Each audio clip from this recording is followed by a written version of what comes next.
2 மணிக்கு ராஜினாமா பண்ணிட்டு 2:30 கட்சி ஆஃபீஸுக்கெல்லாம் போல மாடியிலேயே சேர்றாங்க. இதுக்கெல்லாம் பேர் என்ன சார்? சிஎம் சார், இதுக்கெல்லாம் பேர் என்ன சொல்லுங்க தயவுசெய்து. குதிரை பேரம்னு சொன்னால் கோவம் வரக்கூடாது.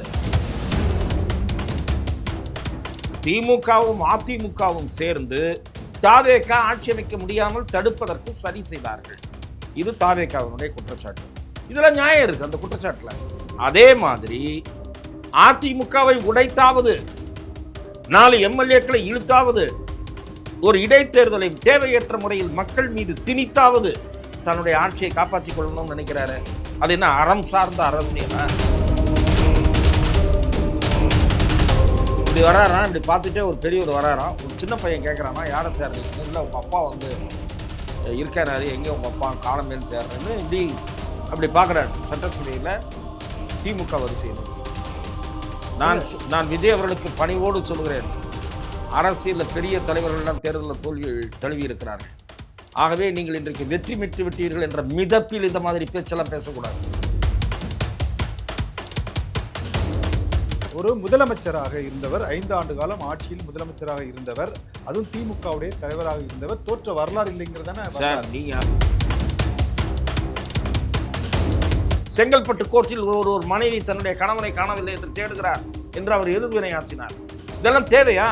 அப்போ தமிழக அரசியலில் தரம் தாழ்ந்து போகிறது. இதனால தான் நான் சொல்கிறேன், அடுத்த சட்டமன்ற கூட்டத்தொடர் அமைதியாக நடக்குமா? இதே பாணியில் ஒரு வார்த்தை தான் சொன்னார், பார்ட்டி ஃபண்ட் கொடுத்துருந்தா நடவடிக்கை எடுங்க, வேணான்னு சொல்லல. அப்புறம் வேற ஏதாவது கம்ப்ளீட் பண்ண விடுங்க. ஏன் கம்ப்ளீட் பண்ண விட மாட்டேன்? எதிர்க்கட்சி தலைவர் உங்களுடைய உறுப்பினர்களை அமைதியாக உட்கார சொல்லி வலியுறுத்தி கேட்டுக்கொண்டார். யாருமே உட்காரல. அதுக்கு அடுத்தபடியா சிஎம் பேசுறதுக்கு வாய்ப்பு. சார் ஒரு நிமிஷம் சார், இதெல்லாம் நான் பல தடவை பார்த்தாச்சு. இல்லை சார், இது இல்லை, நீங்களும் நானும் சபையில் இருந்து நேரடியாக பார்த்த நிகழ்வுகள் வெளியில வந்து வேற மாதிரி மேனிபுலேட் பண்ணப்பட்டிருக்கு. ஆனா இப்போ வந்து லைவா நடக்கக்கூடிய விஷயங்கள் நீங்களும் பார்த்தீங்க, நானும் பார்த்தேன், ஏராளமான மக்கள் பார்த்தாங்க. நான் அதைத்தான் நான் திரும்பவும் கேட்கிறேன். 2 நிமிடங்கள் அல்லது 3 நிமிடங்கள் திரு உதயநிதி பேசுவதற்கு ஏன் அனுமதி மறுத்தீர்கள்? ஆனால் திமுகவுக்கும் தாவேகாவுக்கும் மனதுக்குள் ஒரு பகை உணர்ச்சி இருப்பது இந்த சட்டமன்ற கூட்டத்தொடரில் வெளிப்பட்டது. இந்த பகை உணர்ச்சி, வெறுப்புணர்ச்சி தொடர்வது தமிழ்நாட்டுக்கு நல்லதல்ல. சட்டமன்றம் ஜனநாயக முறையில் இயங்குவதற்கு நல்லதல்ல. ஆரோக்கியமான விவாதங்கள் நடைபெறுவதற்கு இது வழிவகுக்காது. இதெல்லாம் தான் என்னுடைய பார்வை. அவர் வந்து ஆக்ஷன் பண்ணிக்கிட்டோமான்னு ஸ்பீக்கருக்கு கேட்குறாரு. உடனே ஸ்பீக்கரில் பண்ணுங்க அப்படின்றாரு. உடனே ஸ்டாலின் பண்ண ஆக்ஷனை இவர் பண்ணுறாரு. இது என்ன? இது அதற்கும் கவர்னர் உரைக்கு நன்றி தெரிவிக்கிற விவாதத்துக்கு என்ன சொல்ல? எனக்கு நான் தெரியாமல் கேட்குறேன். இல்லை, எனக்கு நீங்கள் சொல்லுங்கள். எனக்கு ஒரு பொதுமக்கள் மாதிரி எனக்கு ஒரு சந்தேகம், அந்த மாதிரி ஆக்ஷன் பண்ணக்கூடாதா? வாரம் சனிக்கிழமை பெருமாள் கோயிலுக்கு போகிற மாதிரி பனையூர் ஆஃபீஸை கேட்டை சாத்தி வச்சிடுறாங்க. அங்கே போய் பின்னாடி வெளியில் முன்னாள் அமைச்சர்கள், முன்னாள் எம்எல்ஏக்கள்லாம் வெளியில் கேட்டுக்கு வெளியில் நின்றுட்டுருக்காங்க. இதுனா அது இன்னும் புனித தலமா? கேட்டை திறந்து வச்சு உள்ளே உட்கார வைக்கிறது கூட பண்பாடு, குறைந்தபட்ச நாகரிகம் கூட இல்லாமல் நடத்துறீங்க. இதில் வேற இப்போது கட்டை கட்டி விட்டாங்க. திருப்பதி தேவஸ்தானத்துக்கு டி நகரில் வெளியில் கட்டை கட்டி விடுற மாதிரி உற்சவ தண்ணிக்கு. என்ன சார், கட்சி நடத்துறீங்களா? என்னங்க இது நடத்துறீங்களா? அதனால தான் ஷூட்டிங் ஸ்பாட்டான்னு கேட்குறாங்க. பல்வேறு புள்ளி விவரங்களை தெரிந்து கொள்வதில் ஆர்வம் காட்டக்கூடியவர், பொருளாதார நிலை குறித்து அது குறித்தும் ஸ்பெஷலாக படித்தவர். ஆகவே அண்ணாமலைக்கென்று அரசியலில் ஒரு இடம் காத்திருக்கிறது.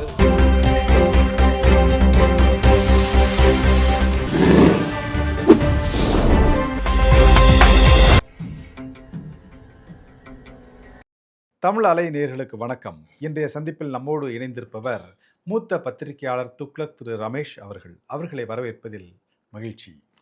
வணக்கம் சார். வணக்கம் சார். சட்டப்பேரவையில் முதலமைச்சரை பார்த்து திமுகவினர் வாயை திறந்து பேசுங்க சிஎம், வாயை திறந்து பேசுங்கன்னு சொன்னாங்க. நேற்று வாயை திறந்து அவர் பேசினார். ஆனால் திமுக கட்சியில் உள்ள எதிர்க்கட்சி தலைவர் திரு உதயநிதி ஸ்டாலின் உள்ளிட்ட திமுக எம்எல்ஏக்கள் உடனே வெளிநடப்பு செஞ்சுட்டாங்க. தலைமைச் செயலகத்தில் உள்ள வளாகத்தில் பத்திரிகையாளர் சந்திக்கும் போது முதலமைச்சர் அவர்கள் வந்து உண்மைக்கு புறம்பான தகவல்களை வந்து சட்டசபையில் பதிவு செய்கிறார், ஆதாரமற்ற குற்றச்சாட்டுகளை செய்கிறார் அப்படின்னு சொல்லி அந்த பத்திரிகையாளர் சந்திப்பில் தெரிவித்தாங்க. அதற்கு முன்தினம் தான் எதிர்க்கட்சி தலைவராக இருக்கக்கூடிய திரு உதயநிதி ஸ்டாலின் அவர்கள் சட்டசபையில் பேசினார். அவர் பேசும்போது வார்த்தையால் வச்சு செஞ்சார் தாவேகாவினர். அதற்கு ஒரு சில விஷயங்களுக்கு வந்து தாவேகாவோட முக்கிய அமைச்சர்களும் பதில் கொடுத்தாங்க. சபாநாயகர் கூட சில விஷயங்களை சொன்னார். இந்த 2 பேருடைய பேச்சை எப்படி பார்க்குறீங்க சார்?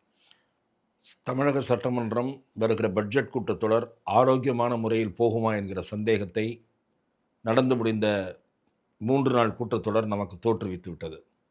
ஏனென்று சொன்னால், குதிரை பேரம் என்று சொன்னாலோ, அந்த வார்த்தையை சொன்னாலோ, சோஃபா மாடல் என்று சொன்னாலோ, முதலமைச்சருக்கு எரிச்சல் வருகிறது, தாவேகா நண்பர்களுக்கு எரிச்சல் வருகிறது. இல்லை, இது என்னென்னா சார், இவங்க ஒரு குற்றச்சாட்டை சொல்லும்போது அதுவும் ஒரு உண்மையான ஒரு ஆதாரத்தோடு தானே சொல்லணும். இல்லை, நான் சொல்கிறேன், குதிரை பேரம் என்கிற கருத்து வந்து விமர்சனம். இதற்கு ஆதாரம்லாம் கொடுக்க முடியாது. நீங்கள் வந்து அண்ணா திராவிட முன்னேற்ற கழகத்தினுடைய ஒரு பகுதி கருத்து வேறுபாடு காரணமாக திரு எடப்பாடி பழனிசாமியிடமிருந்து விலகி, தேர்தலுக்கு பிறகு விலகி, தேர்தலுக்கு முன்பு அல்ல, அவர்களுடைய பாயிண்ட் ஆஃப் வியூலையும் சொந்த நலன் இருக்கிறது. அவர்கள் கூறுகிற விமர்சனம் நியாயமாக இருக்கலாம். ஆனால் எப்போ உங்களுக்கு அந்த புத்தி வருது? முன்பே நீங்கள் போர்க்கொடி தூக்கி இருக்க வேண்டாம். எடப்பாடி பழனிசாமிக்கு எதிராக தேர்தலுக்கு முன்னாடி தூக்கியிருந்தீங்கன்னா பரவாயில்ல. தேர்தலில் கட்சி ஜெயிச்சிரும், இப்போ தூக்க வேண்டான்னு காத்திருந்தீங்க. தேர்தலில் எடப்பாடி பழனிசாமி தோத்துட்டார். தோத்த உடனே அவருக்கு எதிராக போர்க்கொடி தூக்குறீங்க. அதற்கு உங்களுக்கு ஒரு காரணம் கிடச்சிது. திமுகவோட சேர்ந்து ஆட்சி அமைக்க முயற்சி பண்ணார். அது நிச்சயமாக ஒரு அநியாயம், மனசாட்சிக்கு விரோதமான செயல். ஆனால் இப்படி போனவர்களை ஆஃபீஸ் தேடி போய் விஜய் அவர்கள் பார்த்தார். நான் என்ன கேட்குறேன், நீங்கள் வந்து ஒத்த சிந்தனை உள்ள கட்சிகள்னு சொல்லி முஸ்லீம் லீக்கு, விசிக, காங்கிரஸ், கம்யூனிஸ்ட் இவங்க ஆதரவெல்லாம் கேட்டீங்க, அவங்க ஆதரவு கொடுத்தாங்க, அவங்க ஆஃபீஸுக்கு போனீங்க, இது ரைட்டு. இவங்க எப்படி அதிமுகவினுடைய உடைந்த பகுதின்னா உங்களுக்கு ஒத்த சிந்தனை உள்ள கட்சியா? திராவிட முன்னேற்ற கழகத்தை எப்படி தேர்தல் பிரச்சாரத்தில் தீய சக்தி என்று சொன்னீர்களோ, அதே போல் அதிமுகவை ஊழல் சக்தி என்று திரு விஜய் விமர்சித்தார். எல்லாம் நீங்கள் ஞாபகம் வச்சுக்கணும். திமுக கூட்டணியை விமர்சிக்கலையானா விமர்சனம் பண்ணார். திமுக கூட்டணி கட்சிகளை கூட கல்லாப்பட்டி கூட்டணினார். கல்லாப்பட்டி கூட்டணி கட்சி கை காலை பிடிச்சி ஆட்சியை தக்க வச்சுக்கிட்டீங்க. ஆனால் ஊழல் சக்திகிட்ட போய் எப்படி ஆதரவு கேட்டீங்க. அடுத்த நாள் டிவியில் வருது, பேப்பரில் வருது, 5 பேர் தரேன், மந்திரி பதவி தரேன்னு விஜய் தரப்பில் சொல்லியிருக்காங்க, 7 பேர் அவங்க கேட்டுட்ருக்காங்கன்னு வருது. அப்போல்லாம் தாவேகா தரப்புலேருந்து எந்த மறுப்பும் வரல. 4 பேர் ராஜினாமா பண்ணுறாங்க. இந்த அணி மறுபடியும் போய் அங்கே சேரலான்ற சிந்தனை வந்தவுடனே 4 பேர் திடீர்னு ராஜினாமா பண்ணுறாங்க. அதிமுக எம்எல்ஏக்கள் ராஜினாமா பண்ணால் மத்தியானம் 2 மணிக்கு ராஜினாமா பண்ணால் 4 மணிக்கு நோட்டிஃபிகேஷனில் போட்டுடுறீங்க அந்த இடம்லாம் காலி இடம்னு. 2 மணிக்கு ராஜினாமா பண்ணிட்டு 2:30 கட்சி ஆஃபீஸுக்கெல்லாம் போல மாடியிலே சேர்றாங்க. இதுக்கெல்லாம் பேர் என்ன சார்? சிஎம் சார், இதுக்கெல்லாம் பேர் என்ன சொல்லுங்கள் தயவுசெய்து. குதிரை பேரம்னு சொன்னால் கோவம் வரக்கூடாது. ஏனென்றால் அதே மாதிரி ஆட்சியை காப்பாற்றிக் கொள்வதற்கு என்னென்ன வழிமுறைகள் உண்டோ அந்த வழிமுறைகளை, முறையற்ற அறமற்ற வழிமுறைகளை நீங்கள் கடைபிடித்தீர்கள்.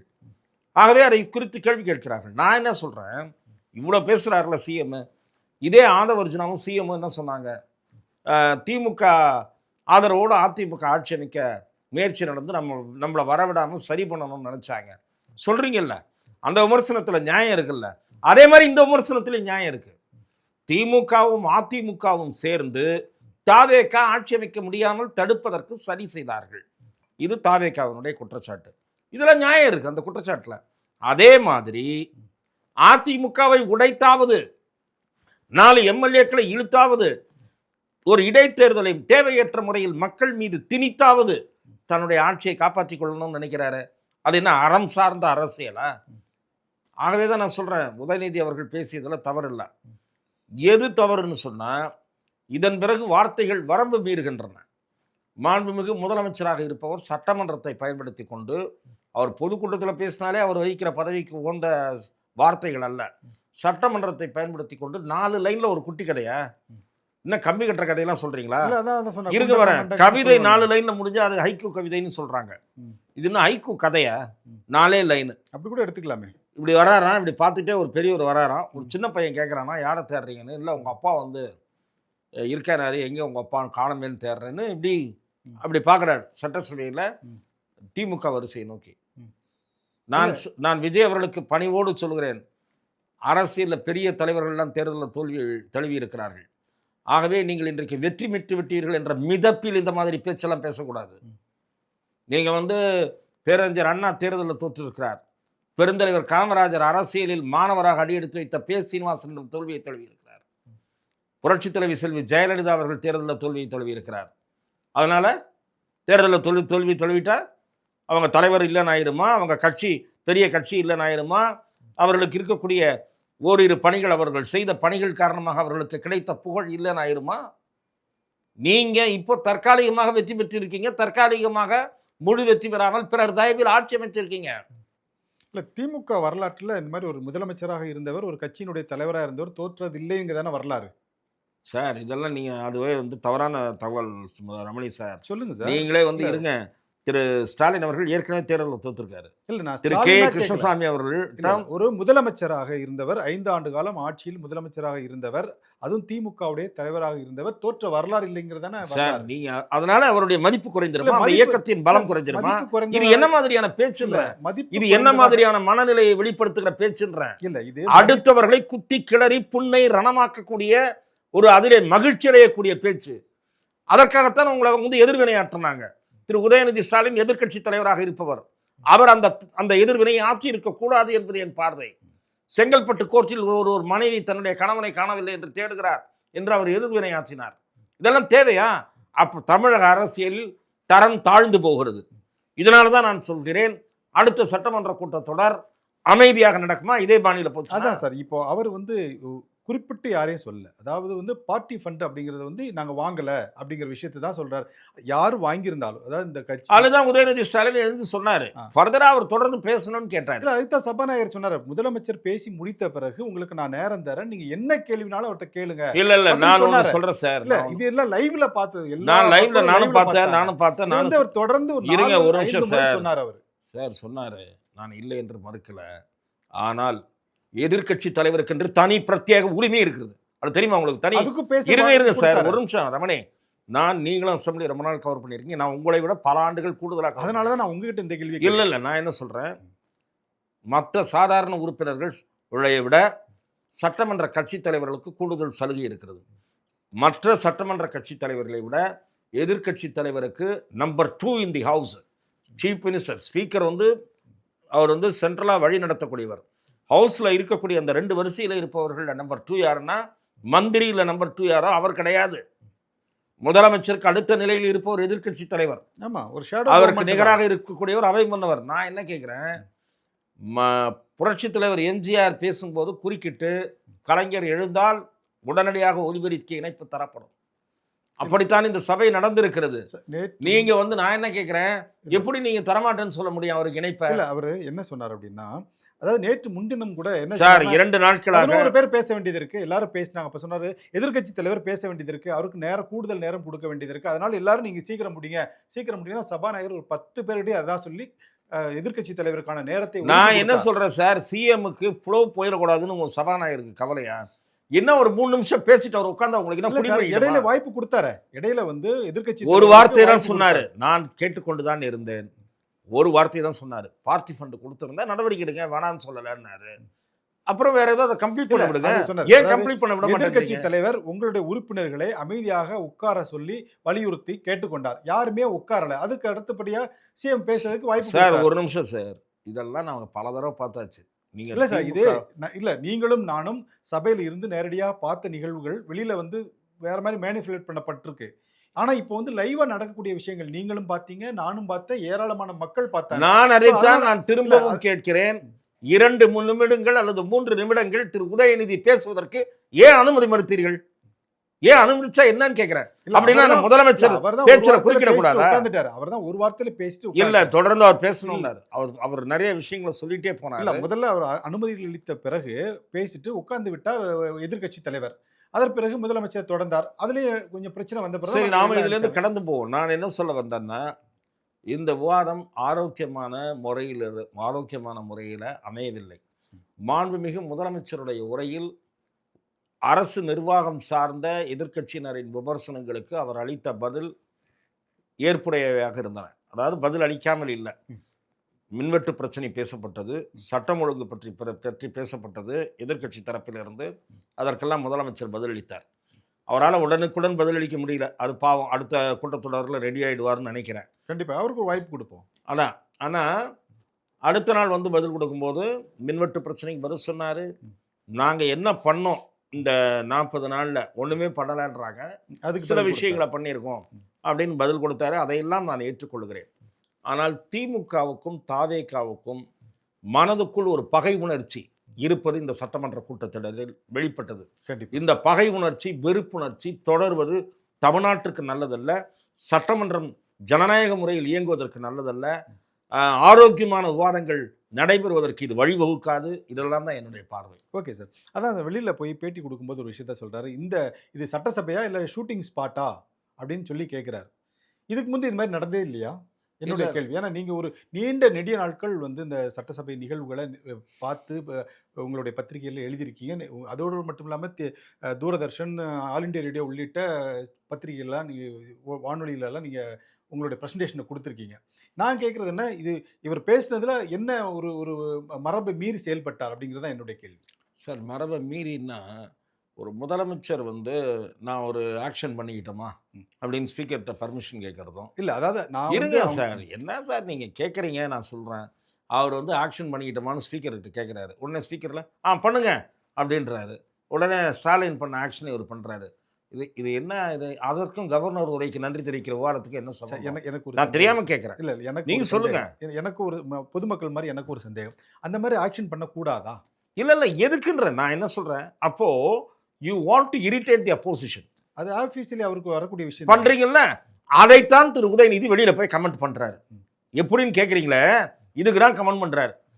ரெடி ஸ்டார்ட் ஆக்ஷன் அப்படின்னே இருந்தவர் அதனால பர்மிஷன் கேட்கிறாரு. டைரக்டர் ரெடியான்னு கேட்கிற மாதிரி ஸ்பீக்கர் ரெடியான்னு கேட்கிறாரு. அவர் முன்ன டைரக்டரையும் கேமராமேனையும் கேட்டுட்டு இருந்தாரு. இல்ல சார், போலாமா ஷார்ட் போலாமான்னு ஒரே விஷயம் சார். அதாவது சபாநாயகர்கிட்ட வந்து எது கேட்டேன், நான் வந்து அந்த எதிர்கட்சி எதிர்கட்சி தலைவர் எதிர்கட்சி எம்எல்ஏக்கள் இருக்கும்போது நான் ஒரு ஆக்ஷன் பண்ணலாம்னு நினைச்சேன். சரி, அவங்க இல்ல எதுக்கு பண்றீங்க பண்ணலாமான்னு கேட்டா சபாநாயகர் நீங்க பண்ணுங்க அப்படின்னு பண்ணி காமிச்சாரு. அவங்க தான் எனக்கு என்னுடைய கேள்வி இல்ல அவங்க இருந்தப்பதான் பண்ணணும்னு நினைச்சீங்க. இருங்க, அவங்க இருந்த போதுதான் பண்ணணும்னு நினைச்சீங்க. இல்ல பண்ணாம விட்டுருக்கலாம்ல. எப்படியாவது தான் செய்ய வேண்டும் என்று நினைத்ததை எப்படியாவது செய்ய வேண்டும். அது எப்படியும் ஒளிபரப்பாகும் என்று தெரியும். ஆகவே அவர்கள் எரிச்சல் அடையட்டும் என்று தெரிந்தே செய்தார். சார், உங்களுக்கு இதுல என்ன மாற்று கருத்து இருக்கு? உங்களுக்கு நல்ல ஞாபகம் இருக்கும் 2001 சார், மக்களும் பார்த்துக்கிட்டு இருக்காங்க. இருங்க, ஒரு நல்ல நான் ஒரு மக்கள் போட்ட ஒரு ஃபேஸ்புக்கை நல்லா ரசிச்சேன். இருங்க, நான் அதை சொல்லி முடிச்சா நீங்களும் ரசிப்பீங்க. செல்வி ஜெயலலிதா கூட நீங்க பயணித்ததுனால இந்த கேள்வி கண்டிப்பா உங்ககிட்ட நான் கேட்டாகணும். ஏன்னா 2001-2006 ஆண்டு அதிமுக ஆட்சி காலத்துல இதே மாதிரி தான் திமுக எதிர்கட்சியாக இருக்கும்போது வெளிநடப்பு செஞ்சுட்டு வெளியில போயிட்டாங்க. அப்போ முதலமைச்சராக இருந்த செல்வி ஜெயலலிதா அவர்கள் ஒரு நீண்ட நெடிய திமுக மீது வந்து உள்ள ஒரு கோபத்தை அந்த இதுல காமிச்சாங்க. அப்போ அந்த இந்து பத்திரிகையுடைய செய்தியாளர் வந்து ஒரு செய்தி எழுதியிருந்தாங்க. இந்த மாதிரி காற்றோடு வாழ் சுத்துனாங்க முதலமைச்சர் செல்வி ஜெயலலிதா அப்படின்னு. அதெல்லாம் உங்களுக்கு நல்லாவே தெரியும். அது தெரியும், நான் இல்லைன்னு சொல்லலை. எதிர்கட்சியை சேர்ந்தவர்கள் எதிர்கட்சி அரசியலைத்தான். ஆகையால் இது முதல் தர இல்லை நான் சொல்ல வரேன். இல்லை, நீங்க முதல் தர இல்லைன்னு சொல்ல வர்றீங்க. பேசுறது ஒரு முதலமைச்சருடைய வழக்கம் இல்லைன்னு நான் சொல்ல வரேன். இல்லை நீங்க முதல் தடவை இல்லைன்னு சொல்ல வந்த உதாரணத்தை நான் புரிந்து கொள்கிறேன். பல சம்பவங்கள் இருந்திருக்கு. அண்ணா திராவிட முன்னேற்றக் கழகத்தை சேர்ந்த அண்மையிலே கூட அது வைரலாக வந்து கொண்டிருக்கிறது. அண்ணா திராவிட முன்னேற்றக் கழகம் எதிர்கட்சி வரிசையில் இருந்தபோது 60 சட்டமன்ற உறுப்பினர்கள் பேரவை நடவடிக்கையில் பங்கேற்பதற்கு தடை விதிக்கப்பட்ட போது ஒற்றை மனிதராக செல்வி ஜெயலலிதா அவர்கள் சபைக்கு வந்து நீண்ட உரை நிகழ்த்தி அமைச்சர்கள் எல்லாம் குறுக்கிட்டு தன்னுடைய உரையை அவர் யாருக்கும் அஞ்சாமல் பேசிவிட்டு வெளியே போன சம்பவம் இருந்திருக்கிறது. ஆகவே இந்த சம்பவங்கள் பல விஷயங்கள் இந்த சபை சந்தித்திருக்கிறது. நீங்க இவங்க பண்ணதுல என்ன தப்பு, முதலமைச்சர் பண்ணதுல என்ன தப்பு? என்னுடைய கேள்வி அதுதான் நான் சொல்றேன். நான் என்ன சொல்றேன்னா, அப்படி பண்ணக்கூடாதா, ஏதாவது விதிமுறை இருக்கான்னு தான் என்னுடைய. விதிமுறை எதுவும் இல்லை சார். நீங்க விதிமுறை எதுவும் இல்லை. இது என்னத்துக்கு வழிவகுக்கும்னா சீண்டல்கள். இதன் பேர் என்ன? நீங்க அவங்கள வந்து ப்ரோவோக் பண்றீங்க. ஆப்போசிட்லி அதை பண்றாங்க இல்லையா? இல்ல, அதுதான் நான் சொல்றேன். மாடல் ஆட்சிங்கறாங்க.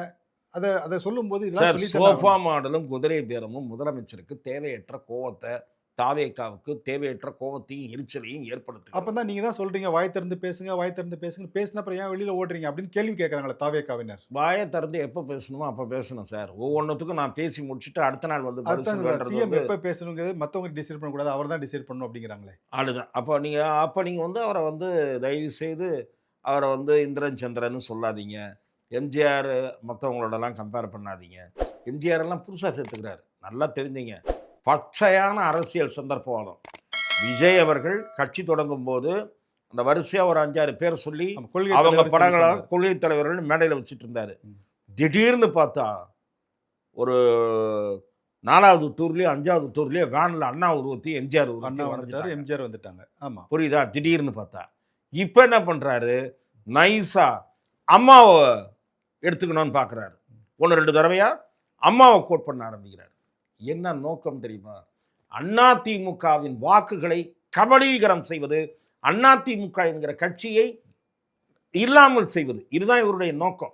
ஆட்களை உருவது செங்கல் உருவது போல உருவுறார்.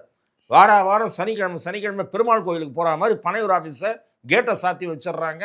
அங்கே போய் பின்னாடி வெளியில் முன்னாள் அமைச்சர்கள் முன்னாள் எம்எல்ஏக்கள்லாம் வெளியில் கேட்டுக்கு வெளியில் நின்றுட்டுருக்காங்க. அது என்ன புனித தலமா? கேட்டை திறந்து வச்சு உள்ளே உட்கார வைக்கிறது கூட பண்பாடு குறைந்தபட்ச நாகரிகம் கூட இல்லாமல் நடத்துறீங்க. இதில் வேற இப்போது கட்டை கட்டி விட்டாங்க. திருப்பதி தேவஸ்தானத்துக்கு டி நகரில் வெளியில் கட்டை கட்டி விடுற மாதிரி உற்சவத்தன்னைக்கு. என்ன சார் கட்சி நடத்துறீங்களா? என்ன இது நடத்துறீங்களா? அதனால தான் ஷூட்டிங் ஸ்பாட்டான்னு கேட்குறாங்க. இந்த விமர்சனங்கள்லாம் வரதான் வரும்.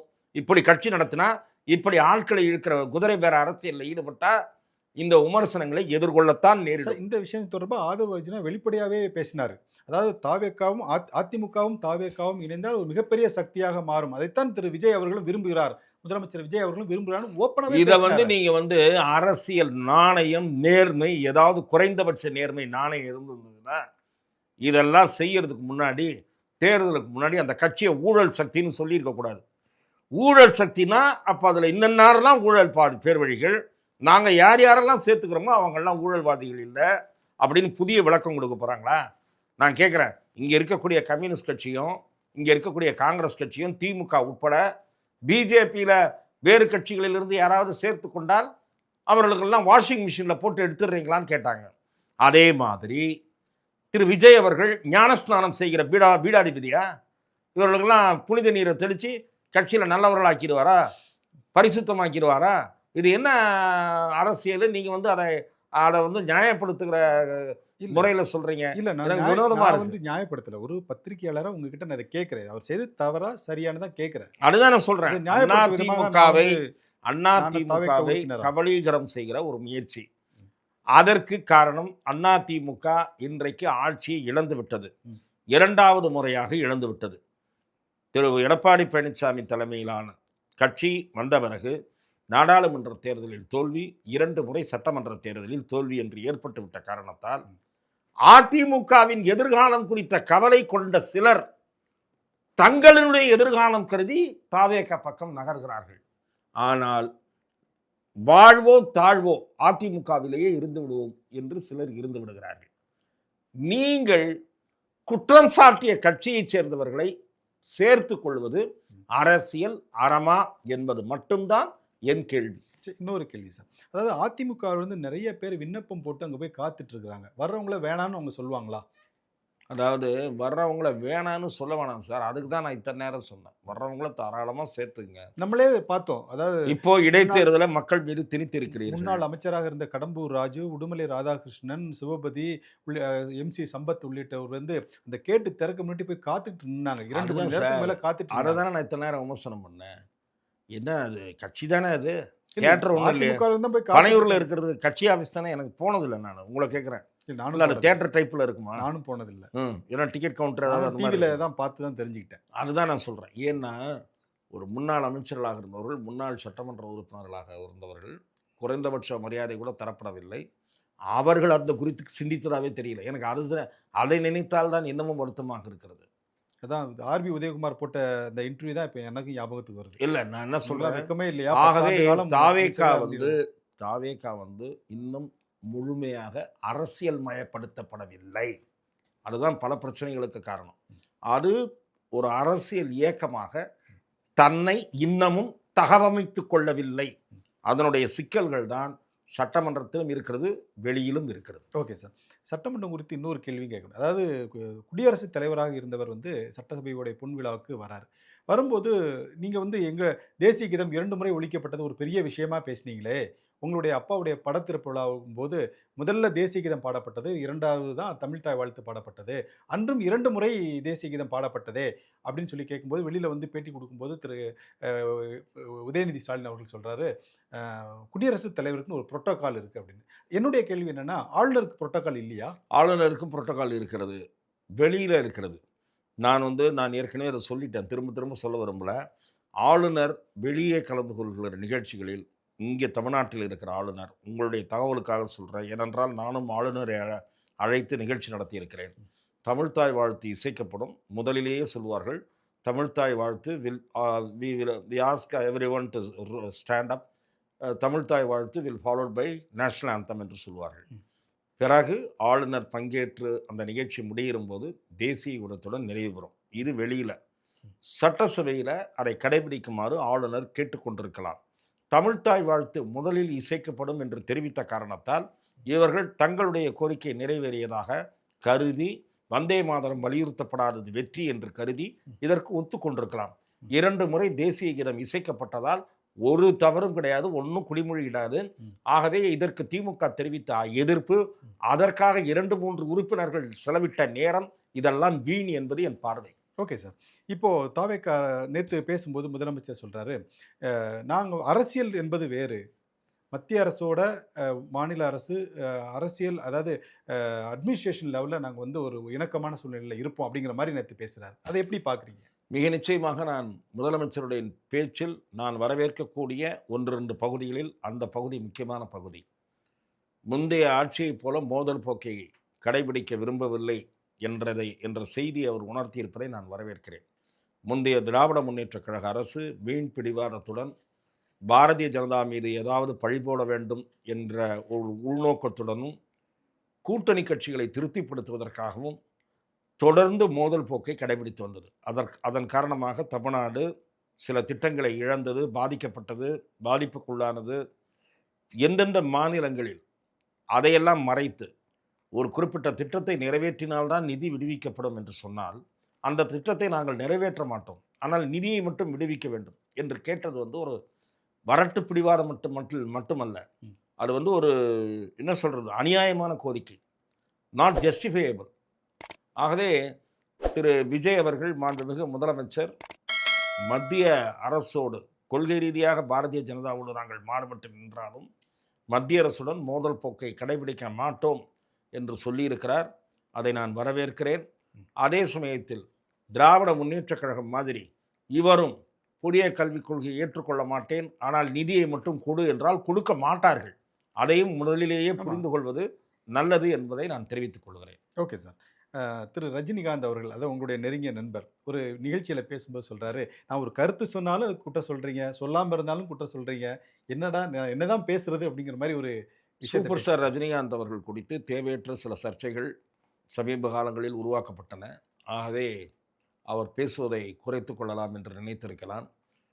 ஏதோ திரு மு.க. ஸ்டாலின் அவர்களிடம் போய் அவர்தான் அதிமுக ஆட்சி அமைப்பதற்கு ஆலோசனை கூறினார் என்கிற அளவுக்கு கற்பனை கதைகளை தட்டிவிட்டார்கள். விஜய் மீது பொறாமை என்று இவர்களாகவே கிளப்பிவிட்டார்கள். சூப்பர் ஸ்டார் அவர்கள் அந்த இடத்தையெல்லாம் கடந்தவர், பண்பாளர், மிக உயர்ந்த மனிதர். கலைஞர் அவர்கள் மீதும் பெரிய மரியாதை வைத்திருந்தார். அதே போல் செல்வி ஜெயலலிதா அவர்களுடைய துணிச்சல், இது குறித்தெல்லாம் ஸ்லாகித்து கருத்துக்களை என்னிடமே கூட கூறியிருக்கிறார். ஆகவே அவர் சர்ச்சைகளில் சிக்க விரும்பாதவர். ஆனால் அவரை கொண்டு வந்து சர்ச்சையாக்க வேண்டும், பேசுபொருளாக்க வேண்டும். அதன் மூலம் திரு ரஜினிகாந்த் அவர்களை சிறுமைப்படுத்திவிட முடியும் என்று சிலர் தவறான கணக்கு போடுகிறார்கள். அப்படியெல்லாம் அவரை சிறுமைப்படுத்திவிட முடியாது. ஆகவே நான் அவர் ஏற்பட்டுவிட்ட சர்ச்சைகளுக்கு மறைமுகமாக பூடகமாக இப்படி பேசினார் என்று நான் பார்க்கிறேன். Okay sir. அதே மாதிரி சார் உங்களுடைய இன்னொரு நண்பர் திரு அண்ணாமலை அவர்கள் ஒரு இயக்கத்தை ஆரம்பிச்சுட்டு கொஞ்சம் அமைதியாக இருக்கிற மாதிரியே தெரியுது சார். ஏன்னா அடுத்த கட்டங்கள் என்ன நகர்வுன்னு தெரியாமல் ஒரு ஒரு எதிர்பார்ப்போடு இருக்கக்கூடிய சூழ்நிலை இருக்கு. இல்லை, அப்படியல்ல. அவர் ஒப்புக்கொண்ட சில கல்வி சம்பந்தப்பட்ட பணிகளுக்காக அவர் வெளியூர் போக வேண்டியிருக்கிறது. அது முடிஞ்ச உடனே அவர் ஏற்கனவே சொல்லியிருக்கிறார். ஜூலை மாதம் நான் அறிவிப்பை வெளியிடுகிறேன் அல்லது அடுத்த என்னுடைய நடவடிக்கை குறித்து தெரிவிக்கிறேன் என்று சொல்லியிருக்கிறார். இன்றைய தினம் நான் அவரை சந்தித்த போது கூட ஜூலை மாதம் அநேகமாக 2வது வாரத்தில் அவரது அரசியல் நகர்வு என்பது இருக்கும். தமிழக அரசியலில் இன்றைக்கு அண்ணாமலை அவர்களுடைய பங்களிப்பு என்பது தேவையாக இருக்கிறது. ஏனென்றால் தமிழக அரசியல் சூழல் ஆரோக்கியமாக இல்லை. மாற்றத்தை விரும்பி வாக்களித்த மக்கள், அந்த மக்களுக்கு அவர்கள் எதிர்பார்த்த மாற்றம் கிடைக்குமா என்பது கேள்விக்குறியாக இருக்கிறது. ஆகவே அரசியல் களத்தில் இருந்த வெற்றிடம் நிரப்பப்பட்டு விட்டது என்று நான் நினைக்கவில்லை.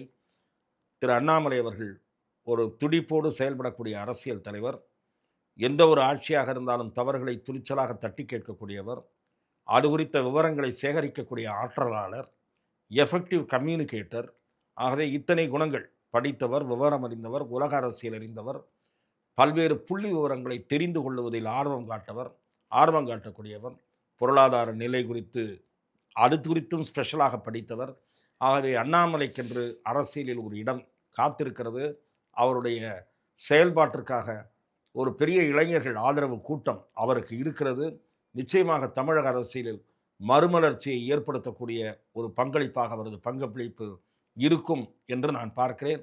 அவருடைய பயணம் என்பது ஜூலை மாதத்திற்கு பிறகு தொடங்கும்.